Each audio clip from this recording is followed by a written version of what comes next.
നമസ്കാരം മക്കളെ, നമുക്ക് പഠിക്കാം. ഇന്ന് നമ്മൾ പായുടെ കൂട്ടക്ഷരം വരുന്ന കുറച്ച് വാചകങ്ങളാണ് പഠിക്കുന്നത്.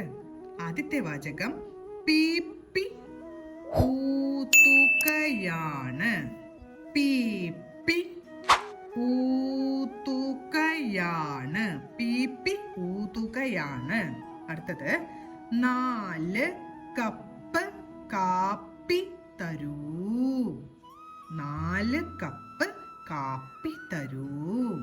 അടുത്ത വാചകം 30 പപ്പടം തരണം. 30 പപ്പടം തരണം. അടുത്ത വാചകം കുടയാണ് ഉറപ്പുള്ളത്. കുടയാണ് ഉറപ്പുള്ളത്. അടുത്ത വാചകം കപ്പലിലാണ് വരുക.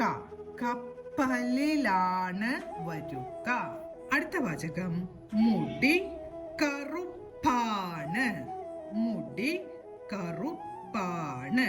അടുത്ത വാചകം കറിയില് ഉപ്പ് ഇട്ടു.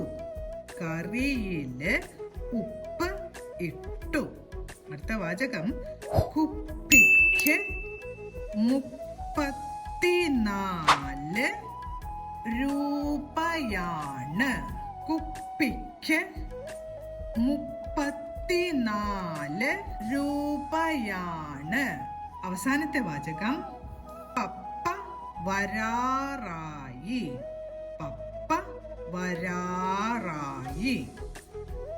എല്ലാ വാചകങ്ങളും പറഞ്ഞുകൊണ്ട് എഴുതി പഠിക്കാൻ ശ്രമിക്കണം. അടുത്ത ക്ലാസ്സിൽ കാണാം. നമസ്കാരം.